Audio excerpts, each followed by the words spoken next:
Let's see. Labes, salam, bonsoir, and good evening. My name is Mohamed Zefzaf, and I've just greeted you in 3 different languages: Moroccan, Arabic, French, and of course English.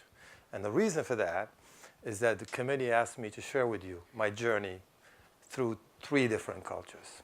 First, Morocco. Let me start with Morocco, where I was born near a small village, near the city of Tangiers, and where my education consisted of actually memorizing the Quran, which is the holy book of Muslims. And so this was done, and every morning I went to the mosque and proceeded by taking this board, this tablets. It wasn't an Apple tablet, it was a wooden tablet. And we took the tablet, believe it or not, we washed it in the river and smeared it with clay, dried it, and then proceeded in writing a passage of the Quran. The whole day consisted of memorizing the passage, which at the end of the day, we would recite to our teacher, which we call fiqh. Now, the goal of this is to actually memorize the Quran, the entire Quran, by the time you were 12 years old. Well, I didn't have the chance to actually do so. And the reason for that is because my family immigrated to Brussels, Belgium. This was in 1968, and I was 10 years old, so you can figure my age now. So imagine then what we call here a country pumpkin from Morocco to cosmopolitan Brussels, the capital of Europe, you see. And many, many things shocked me. I don't have the time to enumerate all of them here, but suffice to say that it was very, very different. Now, I went to school, and I learned French. And when I was 13 years old, my teachers told me, because in Europe, as you might know, they track people very earlier. Either you go to university or to a trade school. And I was told at the advanced age of 13 that I had already reached my educational plateau. So now I was to go to trade school, which I did. At trade school, you had a menu of choices to choose from electrician to plumbing to carpenter.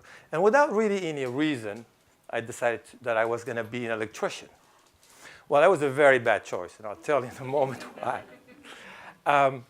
So I went to trade school, and eventually I got a nice big diploma that says that I was an electrician. So I went to work. And I must share with you here that I was a very bad electrician. I zapped myself so many times. I about nearly killed myself, actually. And so I said, you know what, this isn't for me. And so I stopped being an electrician. And by, I shall say, happy circumstances, I came to the United States when I was 21 years old. Now, when I came here, a couple of things struck me. One was, and I don't mean to ingratiate myself to you, but this is a fact as I saw them with a 21-year-old eyes. That this country, I found that there was a great deal of enthusiasm that I hadn't seen anywhere else. And there was also something that was very curious but very important to me, and it was optimism. And you know that optimism is contagious. And in that euphoria, I enrolled at the University of Massachusetts, UMass, Boston, where I had some fantastic teachers who helped me, guided me. Eventually, I became an ESL teacher, which is, as you know, in English as a second language teacher. And here, I came kind of, shall I say, I faced an existential question, which was, I was confused, and I'll tell you in a moment why, but also things came together for me. Now, I was confused because I grew up in a very conservative Moroccan family. And I had a certain view of the world, you know, that things should be this way and that way and this way. And I realized that the way I saw the world was simply my perception. It wasn't even true or even reality, because everyone else that I met had their own perceptions. And so you have clashing perceptions. But the beauty of all of this, in working with students from all over the world, was that underneath that perception, there was something that was very universal. And that was that everyone in that room, as everyone you here, as everyone in this room, I'm sure, desired to live in peace, to be healthy, to be educated, to have a good job, to be listened to be respected, and even to be loved. And so I found myself that, oh yeah, you know what?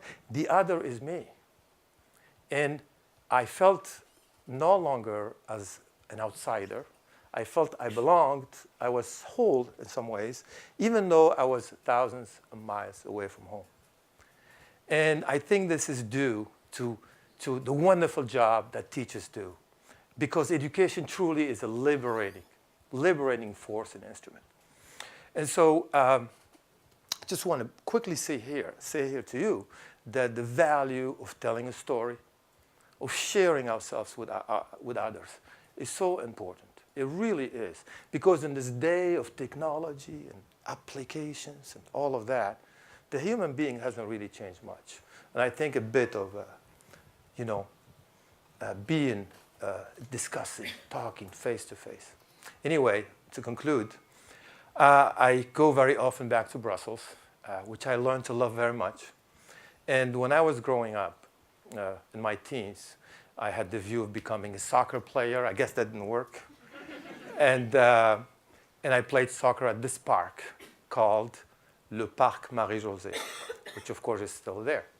And at this park, there's a statue of Mahatma Gandhi. And on that statue, there are 5 words in English. Of course, at the time, I didn't know what they meant. The words were, "The world is my family." I believe I'm beginning to understand that. That's my story, and thank you.